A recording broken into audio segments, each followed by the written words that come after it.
The ACN, CPC, and ANPP came together to form the All Progressives Congress. 2 years later, in 2015, the APC pulled off a political upset, defeating the PDP, which had ruled Nigeria for 16 straight years since 1999. Fast forward to May 2025, and the APC has now spent a full decade in power, 8 years under Muhammadu Buhari and 2 under President Bola Tinubu. It's a milestone, no doubt, but it also raises big questions. Has the party truly delivered the progressive governance it promised? Or are we still hearing the same promises repeated every Independence Day? And that's a fair question, especially after a recent review of Nigeria's Independence Day speeches.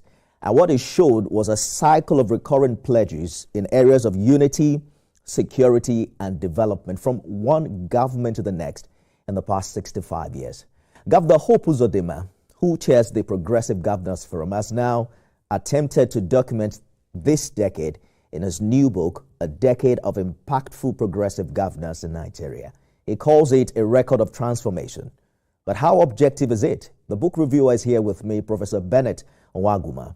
Welcome to Beyond the Headlines. Well, thank you very much. Prof, this book comes from an active APC governor who also chairs the Progressive Governors Forum. From the surface, it's easy to see it as public relations document rather than an objective historical record. What do you think?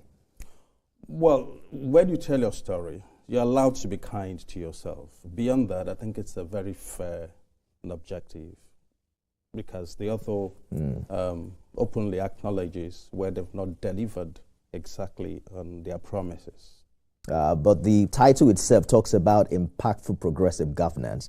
And just before we start this conversation, I was jokingly saying that impact can either be positive or negative. What clear evidence, does this author present in such a way to tell us that Nigeria has indeed progressed in the last 10 years? Yes, because there are chapters dedicated to sectors: the economy, the fight against insecurity, the anti-corruption campaigns. There's also a section on Nigerian foreign policy. There's a section on inclusiveness, and so in chapter 4, which is the kernel of this book, there's a long list of improvements that have brought to the state of infrastructure, the economy. They highlighted the reforms in the economic sector, and the reforms in the petroleum industry, the gas sector, etc. And these are easy to see. Prof, from your gray hair, I can tell that you've been here before me, right? Well, yes. So a recent review of Independence Day speeches show that every leader since 1960 has repeated similar pledges: jobs, power, security, unity. They say it's the same cycle, in over 6 decades. How does this book set the APC's decade apart from the long chain of unfulfilled promises that Nigerians still talk about today? Yeah, but the issue of promises is not exclusive to Nigeria. All over the world come up, from Europe to America and the rest of Africa. That's all promises, which is what progress is all about, really, improving on the present state of things. So Nigeria is not... this book is trying to convince us that the past 10 years has improved the quality of life of Nigerians, right? Well, that's the claim, yes. And you can see that in some sectors, to be honest. And there's a very interesting chapter. I'm hoping to get a chance to read the book. There's a very interesting chapter where the author compares 10 years of, the 10 years before APC took over and the 10 years since APC has been in charge. There's another chapter too where the author makes bold to take on the common criticisms of the APC administrations in the last 10 years. And in that, he clearly highlights the fact that, yes, progress has been slower than they imagined in some sectors, and progress has been quite, phenomenal in some others. But as always, it's a job in progress. Development is always work in progress. I am looking forward to read the book, but I read the synopsis, which I guess was written by you. The author argues that Nigerian politics still has ideology and that APC stands for progressive values. We have seen in the past 10 years how easy it's been for politicians to leave one party for the other. It's an absolute contrary of a party ideology. The author himself, as at 2003, was with the AC. As at the time the APC was formed in 2013, it was with the PDP. So how do we talk about party ideology when you can be APC in the morning or PDP in the morning and ADC in the afternoon? Yes, I'll give you an example that will answer that. Then I'll come up with additional information. Would it surprise you to know that the current president of the United States joined the Republican Party only in 2009? Before then, he was a Democrat. That's surprising, isn't it? Yeah, but that's just one out of how many? Out of about 45 presidents of the United States. No, but in the United States, that's very significant. But you agree with me that the rate of change in Nigeria is not something that we can compare with the kind of ideology we've seen in the U.S.? Yes, but in the U.S., which is, if you like, synonymous with democracy, if you like, party democracy, it's a very significant analogy that the president of the United States was a Democrat up until 2009, and he joined and got the ticket and became the president, two-time president. But that said, one interesting thing I read out of this book, which I got and internalized, is the fact that in chapter 1, where the author tries to trace progressive governance, progressive politics in Nigeria, he traced it all the way to the pre-independence era. And he said that all the nationalist movements of the pre-independence era, the NCNC, the Action Group, the NUPU, NNDP, all had progressive content in them.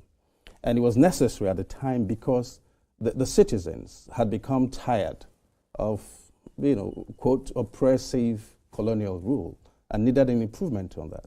And so if all these parties, all the way to the Second, Third, and Fourth Republic, had progressive content in them, a progressive-minded politician who goes from one party with progressive content to another party with progressive content can feel at home. It's just that for the average Nigerian, they believe that what informed the party upon which a politician runs in Nigeria is a function of their chances of winning an election. But there's evidence that backs that up. That's exactly what Trump did. That's what Trump did.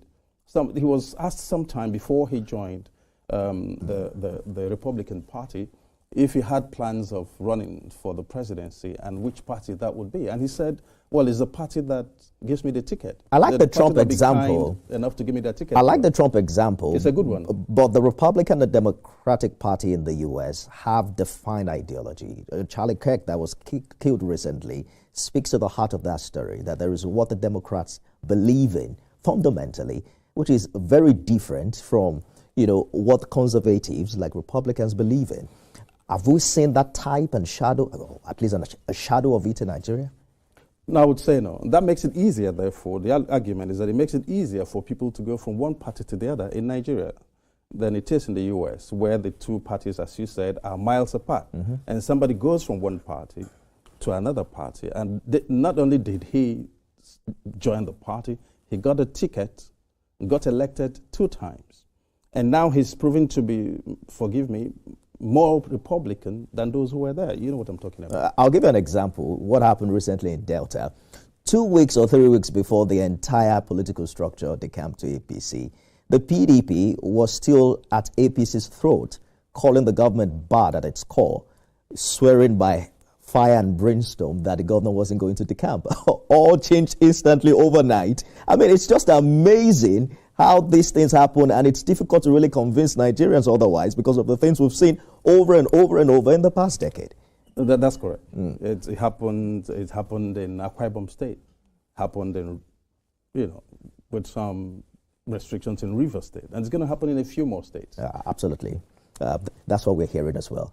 Let's talk about the Buhari and Tinubu eras, because that's pretty much what these 10 years is all about. Yes. Both have had their own fair share of critical evaluation across board. There are some who would tell you that it was difficult for Tinubu to win an election in 2023 because of the performance of his predecessor.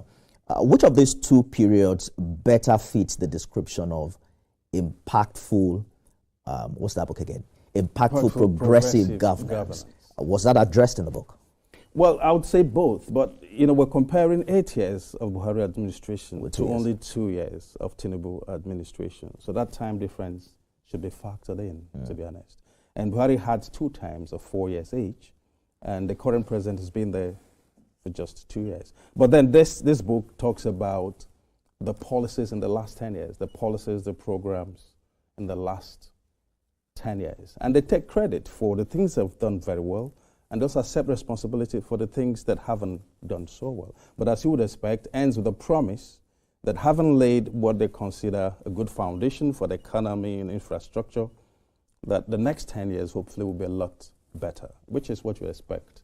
I understand the time disparity, but in just 2 years, we've seen subsidy removal, we've seen exchange rate reform, which have been attributed to bold decisions made by the current president. But Nigerians are still struggling with that, with inflation and rising costs. And I hear politicians say that this is good for us, but we always play down the reality of the average Nigerian, where the shoe pains them, their quality of life 2 years ago, when the price of fuel was pretty much lower than what we currently buy it now. Does the author confront these hardships honestly, or he justifies them as necessary pain, as we've heard in the past year? Well, a bit of both. A bit of both. He acknowledges that, yes, it was a bitter pill to swallow, but it was a necessary medication to be taken.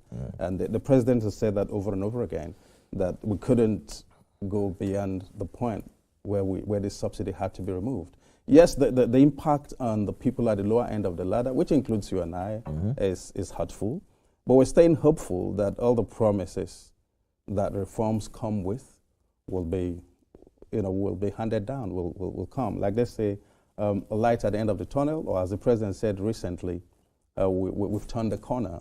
And so, when you say you and I like to believe that you are a little bit higher here and I am somewhere here. You're not as sure. a journalist. You're not sure. You talked about foreign policy earlier, because we're running out of time now, and I'm sure that this book also celebrates Nigeria's foreign policy. But ECOWAS is at one of its weakest moments as we speak. We can't forget in the moment that Mali, Niger, and Burkina Faso walked away. Does the book engage these contradictions as well? Yes, it acknowledges that the exit of these 3 countries, the Sahel states, they call them, from ECOWAS was a low moment in the history of ECOWAS. And we know why they left. It was the military administration, in which ECOWAS frowned at and threatened the countries with sanctions, and they felt like walking away. Yeah, he did confront it, yes. Yeah, but like I told, it's a frank assessment of. Yeah, perhaps what they're saying is that the regional bloc, that ECOWAS hasn't really done a good job in calling its member states to order, that it waits until when everything now blows in its face before threatening a military action. But as an academic, would you confidently recommend this book to students as a reliable source of political history, or would you caution them to read it with a critical eye? Well, the history part of this book can't be faulted. There's a rich history, there's a rich content, very rich content of the history of political evolution. Like I said, from the pre-independence era, through the first, the second, the third, and now the Fourth Republic. All the parties and how they came to be, their ideologies, and how the leaders and what happened to them, all the way to the Fourth Republic are in chapter 1. You can't fault that. Now, when somebody's telling his story, you also, like I said before, you're allowed to use the kindest words. But I think this is the fairest that an author who is telling his story can be.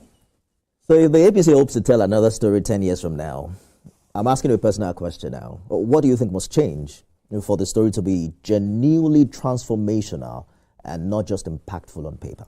Well, in the next 10 years, 5 years, if you like, I would expect that all the promises, the sweet promises of the reforms would have become reality. And hopefully that would now impact, as you said, impact on everything, or impact on inflation, impact on poverty, impact on employment, etc. 10 years